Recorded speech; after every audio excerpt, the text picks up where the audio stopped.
Olá, meu amigo e minha amiga. Tudo bem com você? É ótimo ter a sua companhia aqui no programa Teólogos. Neste programa, nós estudamos a Palavra de Deus, com calma, com tempo e com profundidade. Nós, de fato, queremos conhecer o texto bíblico, mas mais do que isso, queremos aprender cada vez mais a fazer melhor a vontade do Pai Celestial. Eu imagino que, por você estar assistindo ao nosso programa, tem interesse em aprofundar seus conhecimentos sobre a Bíblia. Então, vou lhe dar uma dica muito importante. Biblia.com.br é um site no qual você pode encontrar diversos estudos bíblicos sobre diversos temas. Então, anote aí, por favor, biblia.com.br. Se você quiser acessar informações sobre o nosso programa, temas, convidados, então, por favor, acompanhe as redes sociais que aparecem na sua tela. No livro de João, no capítulo 1, no versículo 1, está escrito assim: No princípio era o Verbo, e o Verbo estava com Deus, e o Verbo era Deus. Está falando de Jesus e da sua divindade. Mas no verso 14 diz assim: E o Verbo se fez carne e habitou entre nós, cheio de graça e de verdade, e vimos a sua glória, glória como a do unigênito do Pai. Por um lado, fala-se da divindade de Jesus. Por outro lado, fala-se da humanidade de Jesus. Como explicar essas duas naturezas, a divindade e a humanidade? São realmente duas naturezas distintas numa mesma pessoa? Esse é o tema de hoje. Está começando o programa Teólogos.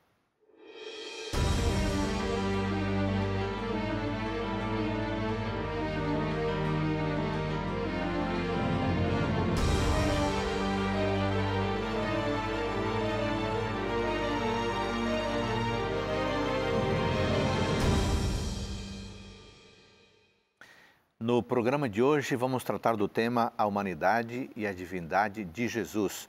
Lemos o texto de João capítulo 1, versículo 1, que enfatiza a divindade, e o versículo 14, que fala da humanidade. Esse tem sido um longo desafio para a teologia ao longo da história. No programa de hoje queremos colocar você a par dessas discussões, dos textos bíblicos que apontam para esse tema, que faz parte da nossa vida cristã, afinal de contas, fala de Jesus Cristo. Para nos ajudarem a estudar esse tema bíblico, temos aqui hoje dois convidados especiais. Pastor Paulo Santos, obrigado por estar conosco, por tirar seu tempo e vir a fim de interagir com o nosso público e nos ajudar a estudar esse tema a partir do texto bíblico. Eu agradeço. A alegria é minha, pastor Adolfo, poder participar aqui com a audiência da Novo Tempo. Você é professor de teologia no IAP. IAP. Instituto Adventista Paranaense. Correto. Aliás, se você quiser anotar o endereço, é iap.org.br. Daqui a pouquinho falamos um pouco mais sobre a instituição. Pastor Paulo, você fez um doutorado, aliás, você fez dois doutorados. Sim. Qual é a sua área de atuação no IAP?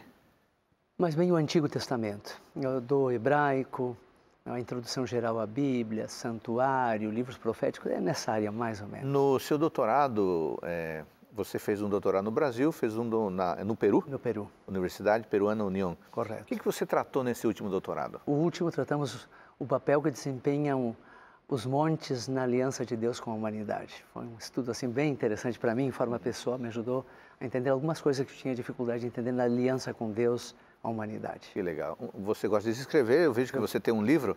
Temos. Deixa eu ver esse seu livro aqui, por favor. Esse livro chama-se Fortalecendo Nuestra Identidade. Saiu somente em espanhol, não é? Do que você fala nesse livro? Analisamos a Igreja Adventista como resultado do movimento profético, com uma missão profética e com uma mensagem profética, ajudando a fortalecer a identidade, não é, de não ser uma igreja qualquer, senão ela tem uma base, uma raiz profética. Muito joia. Pastor Paulo, obrigado por você estar aqui conosco. Eu creio que nós vamos ter um bom momento de diálogo com as pessoas aqui. Muito obrigado. O nosso outro convidado é o pastor Érico Xavier, que também trabalha na mesma instituição, IAP, Instituto Adventista Paranaense. Pastor Érico, obrigado por sua presença, pelo tempo aqui conosco. É um prazer estar aqui no seu programa, juntamente com meu colega, pastor Paulo. Esperamos que nossa contribuição traga bênção para todos. Pastor Érico, você também fez um doutorado, né? Você tem a formação em teologia, Sim. fez um doutorado. Qual foi a sua linha de pesquisa no doutorado? Eu tenho um doutorado em ministério e um outro na área de missiologia. O primeiro, tratei do crescimento da Igreja Adventista no sul do Brasil. E no segundo, foi na área de missão integral. E o trabalho foi feito uma pesquisa na cidade de Londrina, onde comparamos o crescimento da Igreja Adventista em 7 igrejas da cidade em relação às teorias de Orlando Costas, que foi um grande missiólogo que tratou sobre missão e também crescimento integral da igreja. Muito legal. E você recentemente terminou seu pós-doutorado também, né? Foi na área de teologia sistemática. Hoje lá na Faculdade de Teologia estou nesta área, né, dando matérias, área sistemática. E este foi feito lá na FAG, na Faculdade de Filosofia e Teologia Jesuíta de Belo Horizonte. Muito bem. Então, esses são os nossos 2 convidados e certamente teremos um bom momento aqui. Nós falamos do IAP, Instituto Adventista Paranaense, e queremos que você conheça um pouquinho mais sobre essa linda instituição. Assista ao vídeo agora.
Então, agora você conhece o IAP, o Instituto Adventista Paranaense.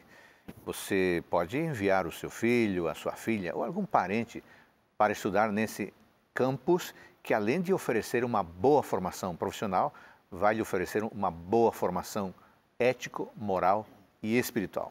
Toma nota? iap.org.br. Muito bem, vamos começar o nosso estudo, Pastor Érico.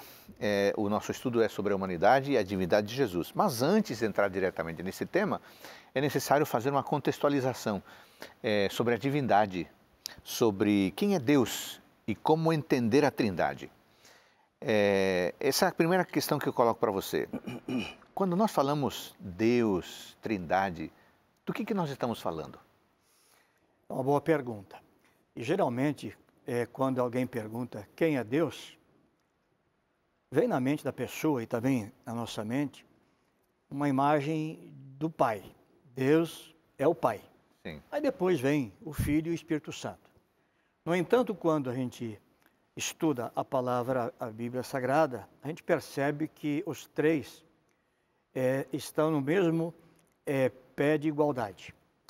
Tanto na questão da eternidade, quanto na questão da divindade.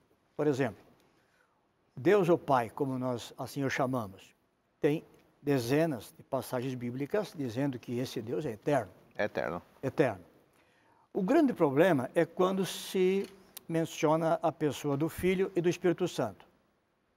Porém, as Escrituras não nos deixam com nenhuma dúvida sobre o fato. Eu tenho aqui, por exemplo, um texto bem conhecido, que é Miqueias 5. Miqueias 5. E o verso de número 2. Sim, Miqueias 5:2. Onde fala da eternidade do Filho, Jesus Cristo. Miqueias 5:2. Eu peço para o nosso amigo telespectador que abra a sua Bíblia, Miqueias 5:2, falando da eternidade do Filho, né? Do Filho. Então vamos lá. Ele diz: E tu, Belém, Efrata, pequeno demais para figurar como grupo de milhares de Judá, de ti me sairá o que há de reinar em Israel, e cujas origens são desde os tempos antigos, desde os dias da eternidade. Não tem dúvida nenhuma, né? Não. Agora, Você pode complementar este pensamento lendo São João, por exemplo, no primeiro capítulo, que o amigo leu no início da programação. O verso 1 também. João 1, verso 1, desde o princípio, falando de Jesus Cristo, era o Verbo. E o Verbo estava com Deus, e o Verbo era Deus. O que dá a entender? Que este, lá mencionado no livro de Miqueias, tem origem desde os dias da eternidade. E aqui em São João está dizendo que isso é um fato. Ele estava com Deus e ele também era Deus. Além de apresentar a eternidade de Jesus Cristo aqui, está mostrando também a sua própria divindade. Com respeito ao Espírito Santo, claro que existem outros textos mais que mencionam a eternidade de Jesus Cristo. Agora, com respeito ao Espírito Santo, há um texto clássico na Bíblia, Hebreus 9 e o verso 14. Esse texto, 9, 14. Ele fala, por exemplo, da eternidade agora do Espírito Santo, que muitos preferem dizer a terceira pessoa da Trindade ou da divindade. Hebreus, então, 9, 14, diz assim,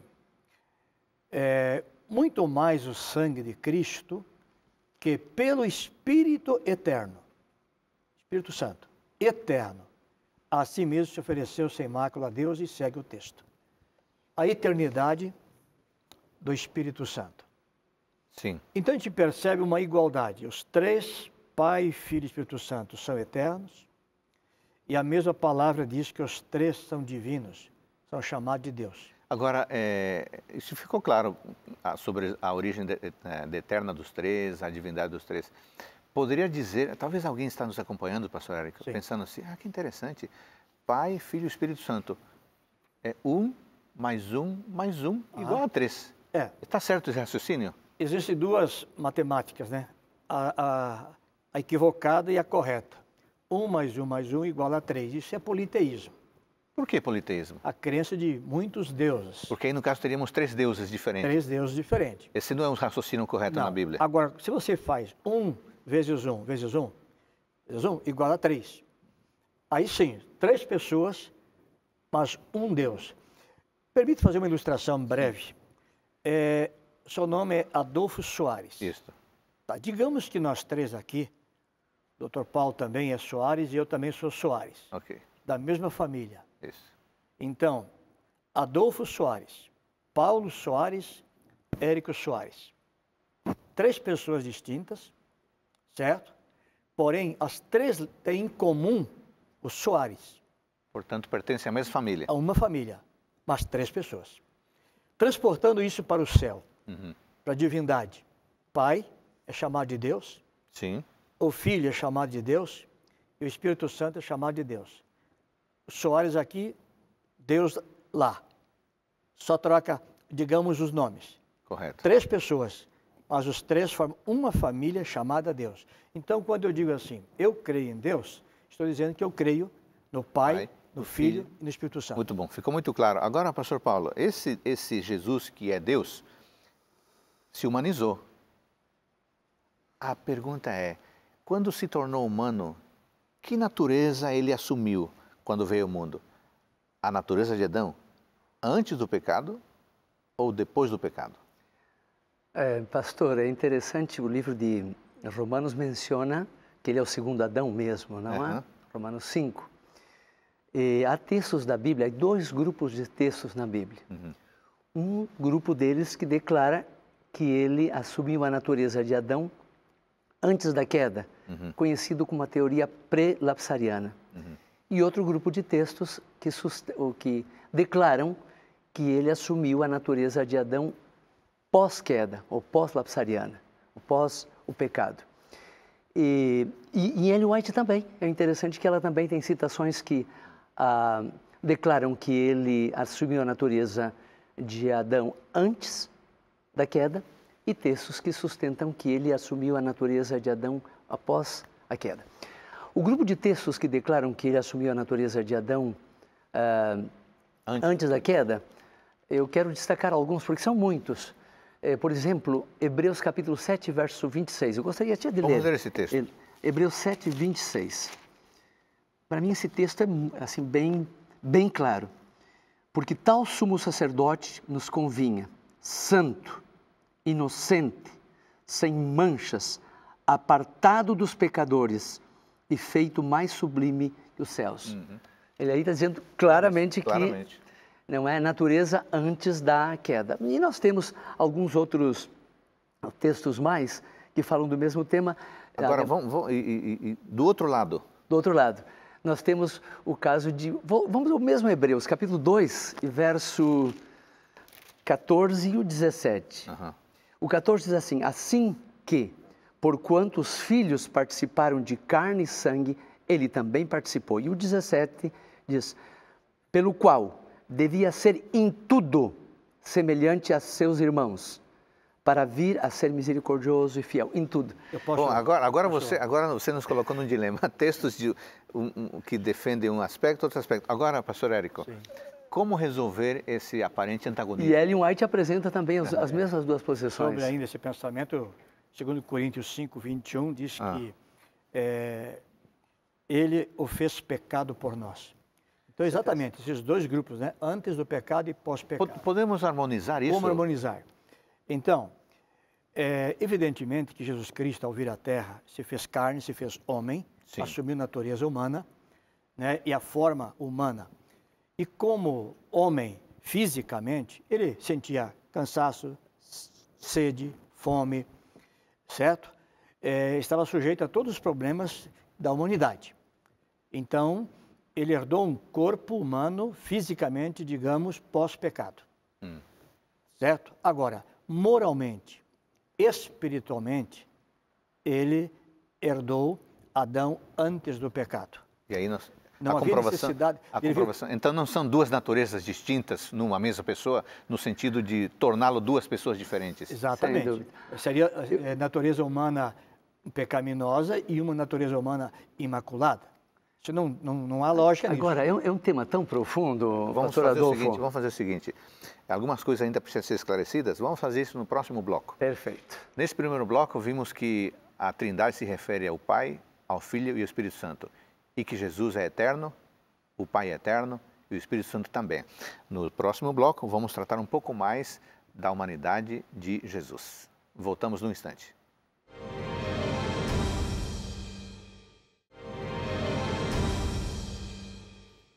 No programa de hoje estamos tratando da humanidade e divindade de Jesus, um tema altamente importante e altamente desafiador. Pastor Paulo, nós encerramos o bloco anterior falando sobre Jesus Cristo, que ele é eterno.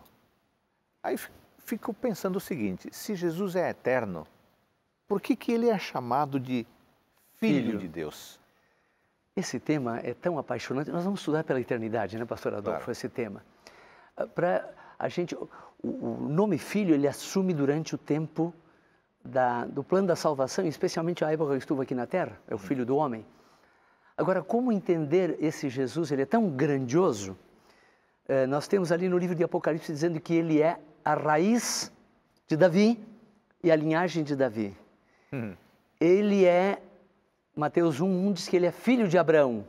São João 8,58, antes que Abraão fosse, eu sou.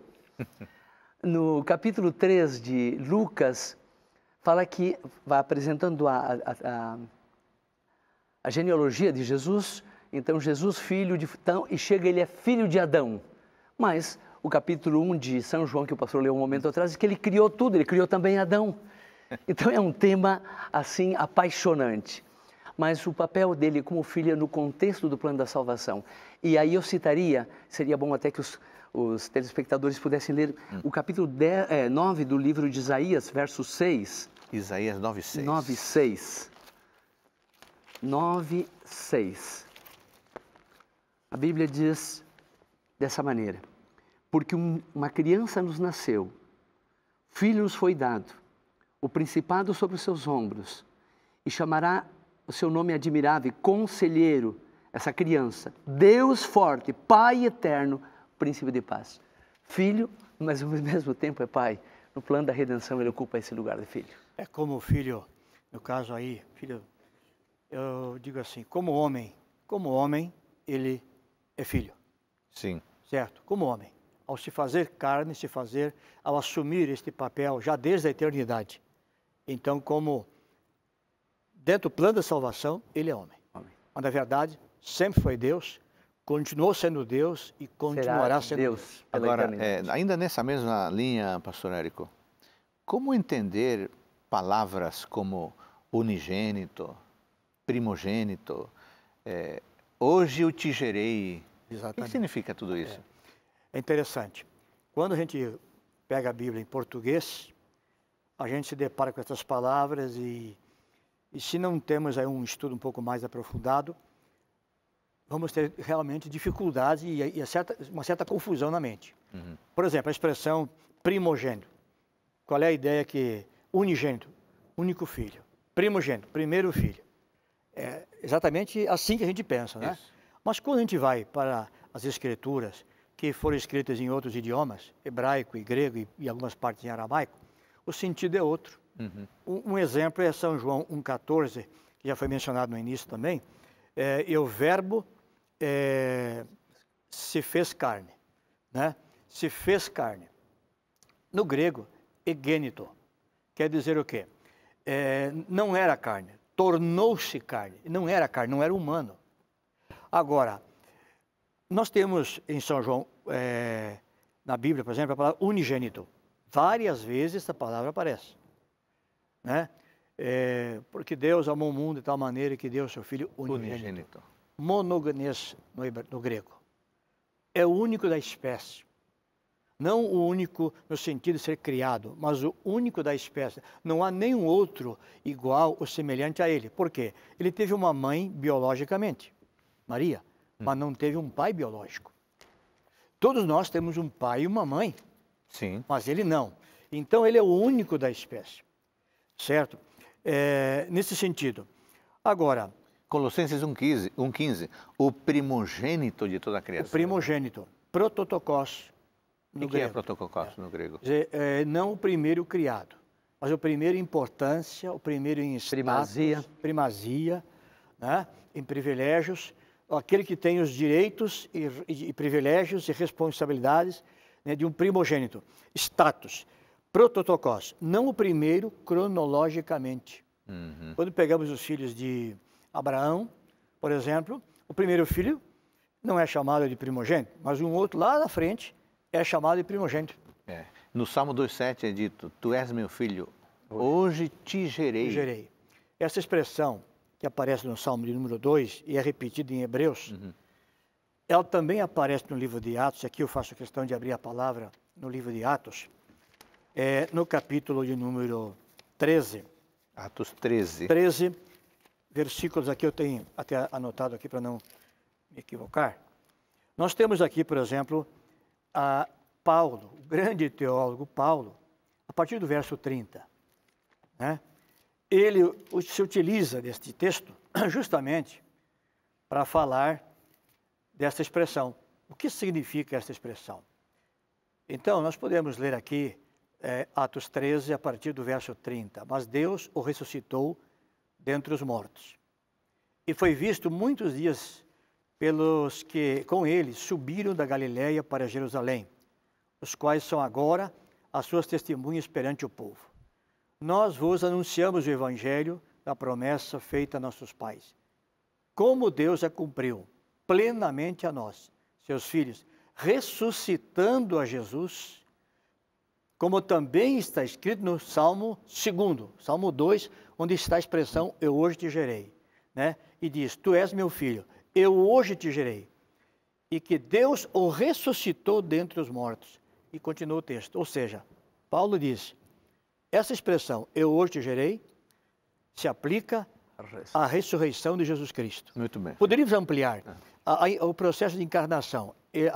Ele nasce, ele vive entre os homens, ele morre, ressuscita e volta aos céus.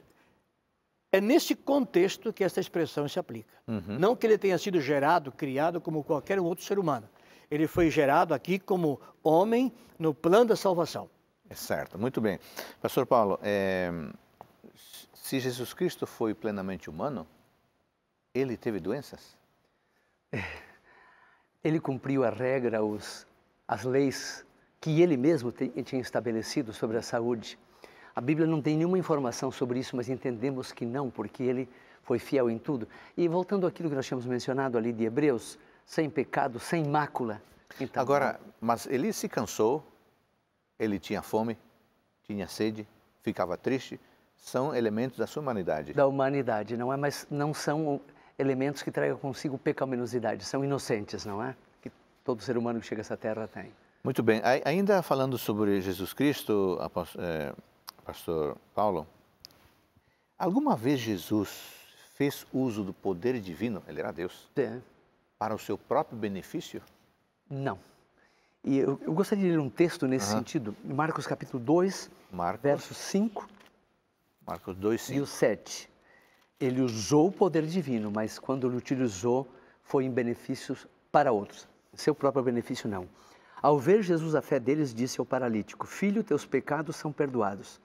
O 7 diz, por que fala este assim, os fariseus mencionaram? Blasfêmia diz, quem pode perdoar pecados, senão somente Deus. Ali ele usou a parte divina, mas não foi em seu benefício, foi em benefício de perdoar alguém. Quer dizer que quando Jesus oferece perdão, ele está mostrando claramente sua divindade. Ele é Deus. Só Deus pode perdoar. Só Deus pode perdoar pecados.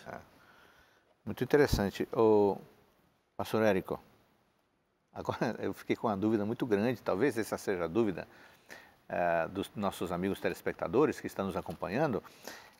Na cruz, afinal, quem morreu? O Jesus divino, o Jesus humano ou os dois? Essa é uma pergunta que dá dor de cabeça a muitos teólogos, né? Essa tem sido uma dúvida ao longo da história, né? Exatamente. Quem morreu na cruz? Permito contar uma pequena experiência. Um teólogo estava pregando numa grande universidade, justamente sobre a questão da divindade de Jesus Cristo. E um outro teólogo levanta a mão e pergunta, doutor, quem morreu na cruz? O Jesus divino ou Jesus humano? E o doutor que estava pregando pensou rapidamente, se eu responder que foi Jesus divino, ele vai dizer assim, então Deus morreu e estamos perdidos. Se eu disser, foi o Jesus humano, também estamos perdidos, foi um homem que morreu por nós. E qual foi a resposta dele? Pergunte a Jesus lá no céu. Eu tenho um verso da Bíblia que eu gostaria de... E agora, então, ficou sem resposta a pergunta. Mas, na verdade, nós encontramos na Bíblia, talvez seja isso, pastor Paulo, que você queira ler, textos que diz que Deus não morre. Certo? É esse o texto? Sim, 1 de Pedro, capítulo 3, verso 18, diz assim, porque também Cristo padeceu uma só vez pelos pecados, o justo pelos injustos, para levar-nos a Deus, sendo na verdade morto na carne, mas vivificado no Espírito. Esse mistério da piedade tem algumas pequenas migalhas que nos são reveladas, não é? A parte humana morreu, mas está dizendo aqui que a parte divina não pode morrer. Existe um texto também que eu queria compartilhar, é 1 Timóteo 6. 1 Timóteo 6. E o versículo de número 16. Pode ler, por favor. Diz, o único que possui imortalidade, que habita em luz inacessível, a quem homem algum jamais viu, nem é capaz de ver. E a ele honra e poder eterno. Amém. E aqui está falando de Cristo, né? No verso 15, exatamente. Exato. Então, ele, no caso aqui, segundo esse texto, ele não morre, a divindade não morre. Agora, então, como entender quem morreu na cruz? Eu diria assim, Deus estava em Cristo reconciliando o mundo consigo. Isso é verdade. Claro que a divindade sofreu na pessoa de Jesus Cristo. Agora, não foi um simples homem que morreu. Foi o homem, o único do universo sem pecado. Foi um homem santo. Não foi um homem qualquer. E aqui reside toda a diferença. Foi o segundo Adão, sem pecado. Sem pecado. Sem pecado por dentro e sem pecado por fora. Quer dizer que não é uma coisa muito simples dizer, então quer dizer que quem morreu foi Jesus humano? Mas quem era o Jesus humano, né? Aí que está. Pastor, exatamente. Colegas, 1 Timóteo 3, verso 16 diz, indiscutível grande é o mistério grande da piedade. Deus manifestado em carne. É um mistério. Agora, falamos anteriormente sobre o poder, sobre se Jesus usou ou não o poder divino para o seu próprio benefício.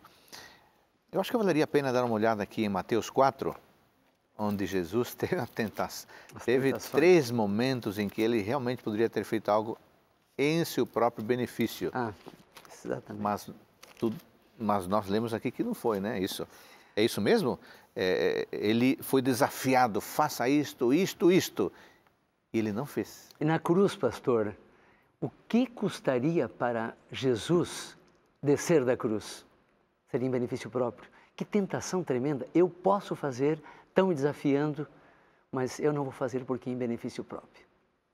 Exatamente. No caso, aqui nas 3 tentações, ele estava jejuando há tanto tempo, né? Dias e dias. Não há nenhuma dúvida que estava com fome. Aí o inimigo vem e apresenta para ele, olha, daí as pedras. Você não é Deus, você não é filho de Deus, você não é divino. Revela teu poder.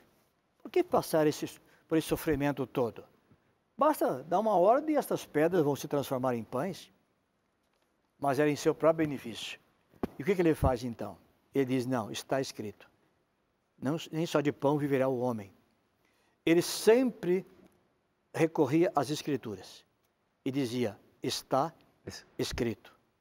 Está escrito. E citava um texto das Escrituras, até então, o Antigo Testamento. Ele se apegava ao Pai. Agora, quando é em favor dos outros, ele dizia, estão perdoados os teus pecados. Toma o teu leito, levanta-te e anda. E esta foi talvez a maior tentação que ele sofreu, porque tendo toda a autoridade e todo o poder, e se conter e não usar, isso sim que é tentação. A verdade é essa, né, amigos? Você e eu somos pessoas comuns e nós não podemos fazer milagres. Mas e quem tem poder de fazer milagres pelos outros e por si e não faz por si no momento de necessidade? É realmente uma grande tentação. Agora, pastor Paulo estava pensando o seguinte, qual o problema em Jesus? Estava com fome, 40 dias. Qual o problema em ele ter feito um milagre em seu favor? Satanás poderia acusá-lo diante do universo de que ele estava fazendo alguma coisa em seu favor que Adão não teve. Usar a parte divina. Nós temos uma luta, não é? Fogo cruzado, em que Deus mesmo também está sendo, Ele mesmo, Jesus, não é? Está sendo julgado. Se utilizasse da sua divindade em seu próprio benefício, estava utilizando alguma coisa que ia... E voltando ao nosso caso, não é? Todo o poder me foi dado no céu e na terra e nós temos à nossa disposição esse poder para depender de Deus e viver como Ele viveu. Pastor Érico, você mencionou agora há pouco que diante da tentação, Jesus respondeu sempre com está assim escrito. diz o Senhor, está escrito. Teria isso algum significado para nós que vivemos também e passamos por muitas tentações? Grande significado. Aqui está o exemplo do Senhor Jesus Cristo, né? Aqui está a dica, aqui está a receita dada por Ele. Se eu quero vencer a tentação, se eu quero ser um cristão genuíno, andar no caminho de Deus, fazendo a vontade dEle, existe um recurso, uma fonte, que é a sua própria palavra. Sua palavra é poderosa para sustentar, para nos proteger nesses momentos de tentação. A quem eu devo recorrer quando vem uma tentação? Quando o inimigo apresenta uma oferta atraente, que eu sei que não é benéfica, não é apropriada para um cristão.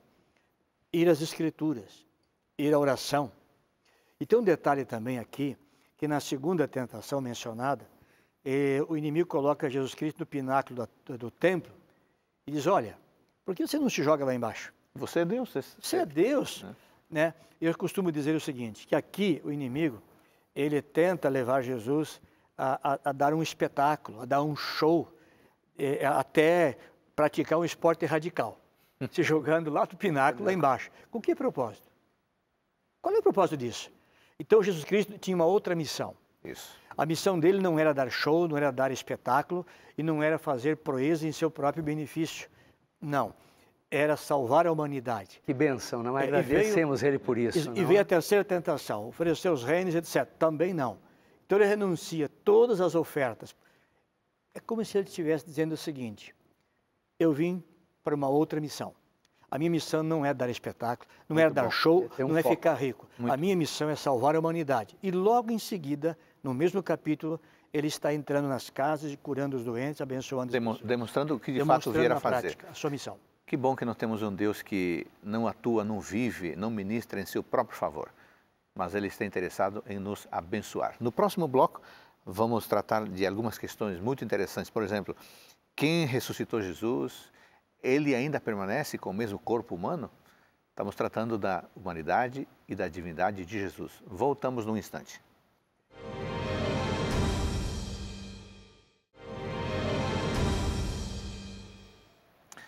No programa de hoje estamos tratando da humanidade e da divindade de Jesus. Esse é um tema altamente importante, mas já fizemos um alerta. Grande é o mistério da piedade. Nós não vamos esgotar esse assunto num único estudo ou numa série de estudos. Seria impossível compreender plenamente o próprio Deus, Jesus Cristo. Mas nós temos alguns elementos na Bíblia e são desses elementos que estamos aqui tratando. Pastor Érico, ficou claro que Jesus é Deus, Ele sempre será Deus. Agora, Jesus Cristo morreu e Ele ressuscitou.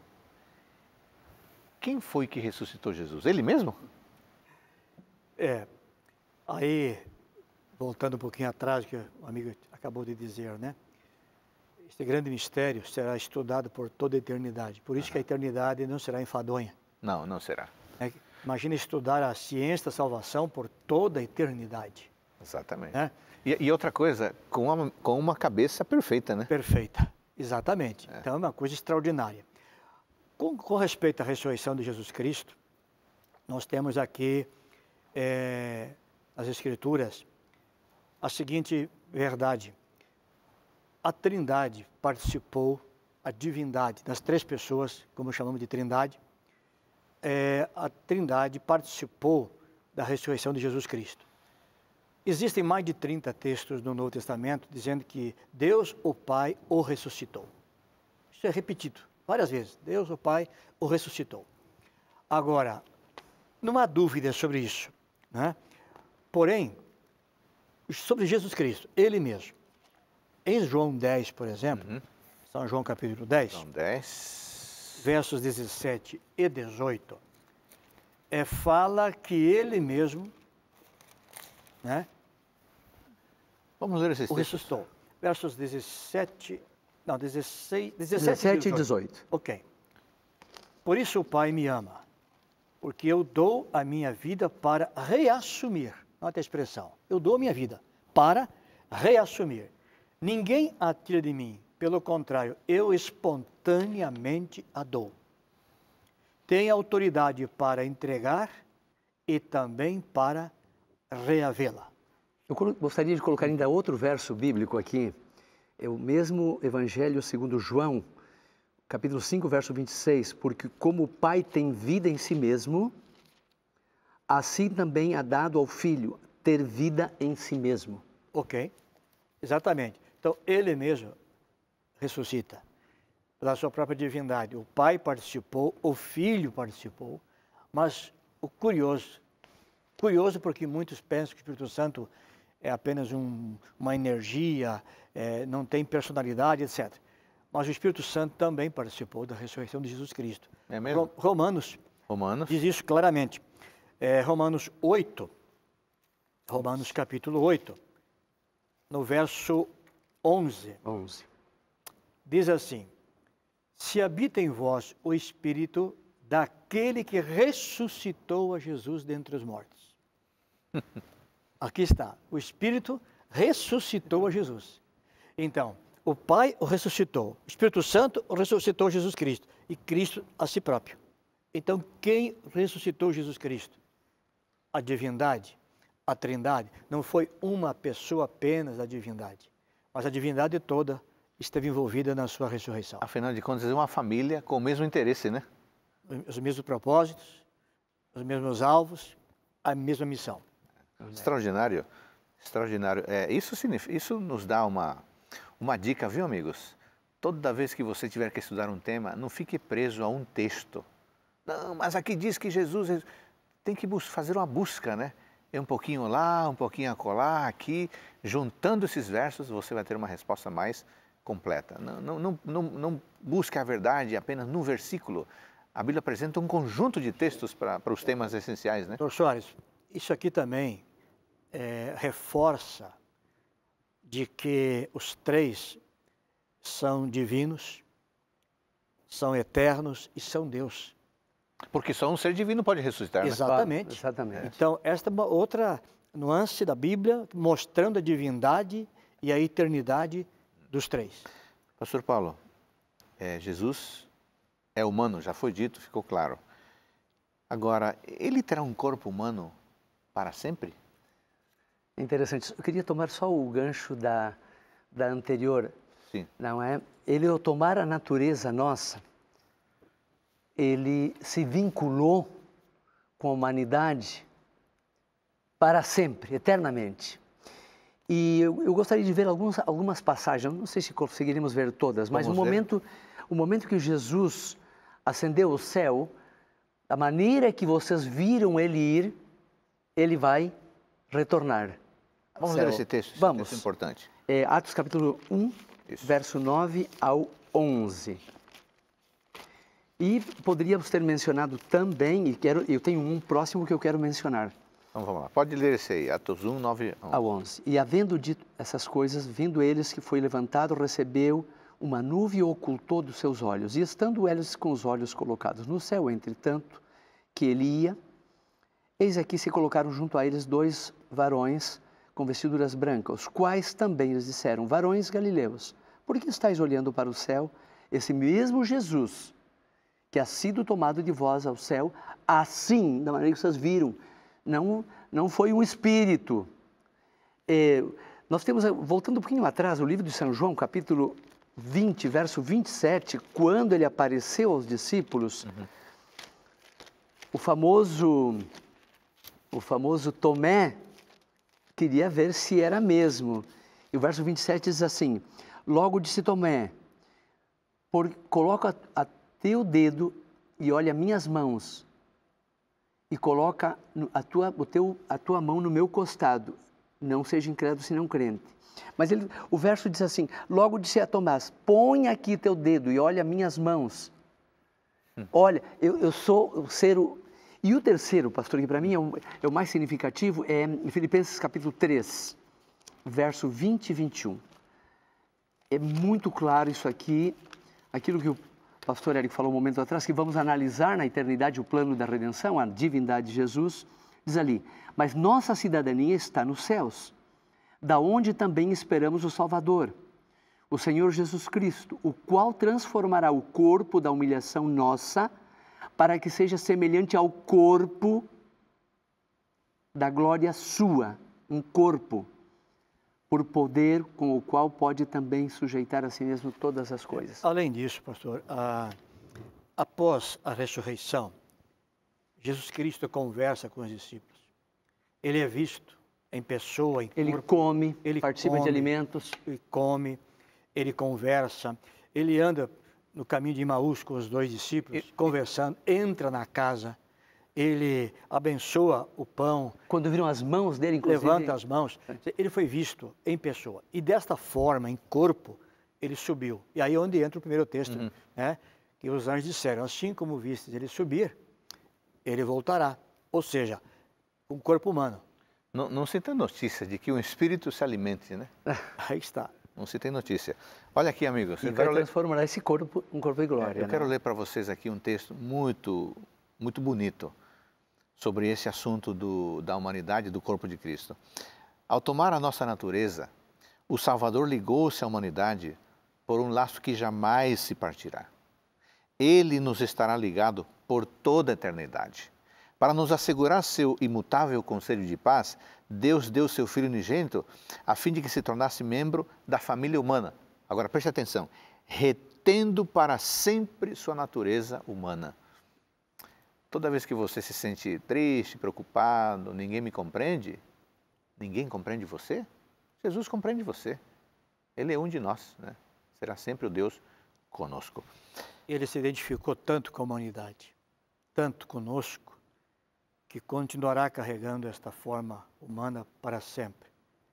É isso que mexe com o coração da gente, o tamanho do plano de salvação, da grandiosidade, da identificação de Deus conosco, de se fazer homem e carregar para sempre a forma humana, a natureza humana, mostrando o quanto nos amou e o quanto se identificou e se identifica conosco. Muito bem. Pastor Érico, ficou claro então que Jesus tem um corpo, né?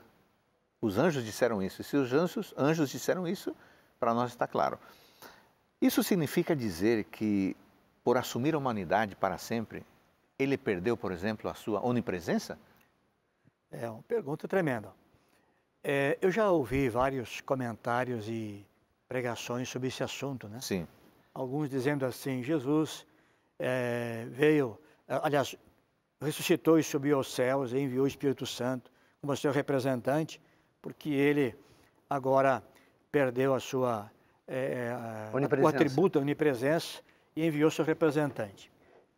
É bonita a explicação, porém não é uma explicação teologicamente correta, porque Jesus Cristo, se ele tivesse perdido um dos seus atributos, já não seria mais Deus. Uhum. Eu digo assim, seria um Deus manco, aleijado, faltando um pedaço, um Deus incompleto. Por quê? Porque quando vamos para as Escrituras, por exemplo, Colossenses, há 2 textos aqui em Colossenses que eu penso que seria interessante as pessoas que estão nos assistindo, nos ouvindo, marcarem na sua Bíblia, porque é algo extraordinário e esclarecedor. Né? Então vamos lá. Colossenses 1,19. 1,19. 1,19. Ele, falando de Jesus Cristo, né? Verso 19, aliás, porque, eu comecei lendo o verso equivocado, o verso 19. Porque aprove a Deus que nele Cristo, residisse toda a plenitude. Pleroma, plena. Plena. Agora, no capítulo 2 e no verso 9 do mesmo livro, completa dizendo assim, porquanto nele, e no verso 8 fala de Cristo, portanto é sobre Cristo, porque nele Cristo habita corporalmente, em seu corpo, toda a plenitude da divindade. Ou seja, ele não perdeu nenhum atributo. Acontece o seguinte, como homem, Jesus não podia estar em Jerusalém e ao mesmo tempo em Jericó, como homem, mas como Deus sim. Ele podia e pode. Então nós temos que fazer essa diferença. Homem, Jesus está em Nazaré, não está em Belém. Está em Jerusalém, não está em Jericó. Mas como Deus, sim. Ele está em todos os momentos, em todos os lugares, em todos os tempos. Ali em Mateus capítulo 28, ele diz, eis que eu estou convosco todos os dias. Ok. Se ele não pudesse estar, não teria dito. Exatamente. Como Deus, ele está em todos os lugares. E aqui Lucas 24, 36, falava ainda estas coisas quando Jesus apareceu no meio deles. Exatamente. Deus. Deus. Como Deus, ele pode aparecer, aparece, e ele está em todos os lugares ao mesmo tempo. Não há nada de impossível para esse Deus. Agora, como homem, evidentemente que não podia estar em todos os lugares. Ele não perdeu atributo, repito, ele é Deus pleno. Pastor Paulo, estamos caminhando para o final do nosso programa, mas ainda há uma questão aqui importante. Hebreus 4,15, eu queria ler aqui e lhe fazer uma pergunta com base nesse texto. Hebreus 4,15. Hebreus capítulo 4, versículo 15. Porque não temos sumo sacerdote que não possa compadecer-se das nossas fraquezas. Antes, foi ele tentado em todas as coisas a nossa semelhança, mas sem pecado. Foi tentado mesmo em todas as coisas? Porque, olha só, pensemos que uma garota está nos assistindo e uma garota de 18 anos tem as suas tentações particulares de uma garota de 18 anos. Jesus não era uma garota. Que significa foi tentado em todas as coisas? Completamente, e nem foi idoso. Não foi idoso? Para ser tentado como idoso. É? Exato. Mas a raiz das tentações estiveram nas que foi Jesus tentado. Ele é o segundo Adão, segundo Romanos capítulo 5. A tentação de Adão foi o apetite. É interessante, né? Adão num jardim, Jesus no deserto. Adão comendo todos os dias, Jesus 40 dias sem comer. Para Adão oferece um fruto e para Cristo pão. Então, dentro da tentação de Adão, que dali, diríamos, é a árvore, a raiz da onde não é brota a árvore, os galhos, as folhas, que hoje somos nós, as folhas. Por ali partiu a tentação. A primeira tentação de Jesus abarca essa raiz de todas as tentações, apetite, e que luta com o apetite. E tem várias formas de apetite. Claro, Né? não é somente sexo, fruto. da moda e etc. Então, essa primeira tentação lá, que nós lemos antes... Jesus Cristo a viveu, em essência. Em essência, ele viveu muito bem. 40 dias sem comer. Oferecer pão é uma tentação e abarca todas as outras. E a segunda? Exatamente. E a segunda tentação? A segunda, eu chego a pensar que ainda é pior. Eu tenho poder para fazer alguma coisa e não faço, não é? Você dá um espetáculo, o pastor Érico já mencionou há um momento atrás, dá um espetáculo agora, posso dar? Não, ele não o fez. Ele Embora não pudesse fazer. E eu acho que a terceira, não sei se ela é menor... A terceira, pastor Paulo, só mencionando, assim como a primeira tentação é resumida numa palavra, apetite. A segunda? Que tem todos os tipos de apetites. A segunda seria, no caso, uma superdependência de Deus. Presunção, isso. Isso não é fé. Me jogar lá de cima da torre, lá embaixo. Achando que Deus vai cuidar de mim? Aí alguém diz assim, mim? olha, eu vou provar para você que Deus cuida de mim. Eu vou subir num poste de luz e vou me jogar. E antes de bater no chão, um anjo vai me segurar. Quer dizer, isso é presunção, isso não é fé. E a terceira tentação, estamos indo para o final agora aqui. Sim, a tentação do poder. A luta neste mundo é poder. Ouça alguém falando por celular, ouça o trabalho, viajando. Eu quero conseguir dinheiro, eu quero conseguir posição. Essa é a luta do ser humano. Então, em raiz, não, em essência, as três tentações resumem todas aquelas que uma garota, um idoso, todos nós temos. Porque veja bem, o idoso é tentado, a jovem é tentada, o homem de meia idade é tentado, em qualquer uma dessas áreas. É verdade. Sim. Amigos, ficou muito claro para nós. Muito obrigado, pastor Paulo, pela sua presença e ajuda neste tema. Pastor Érico, muito obrigado também. Você que nos acompanhou, muito obrigado por estar conosco.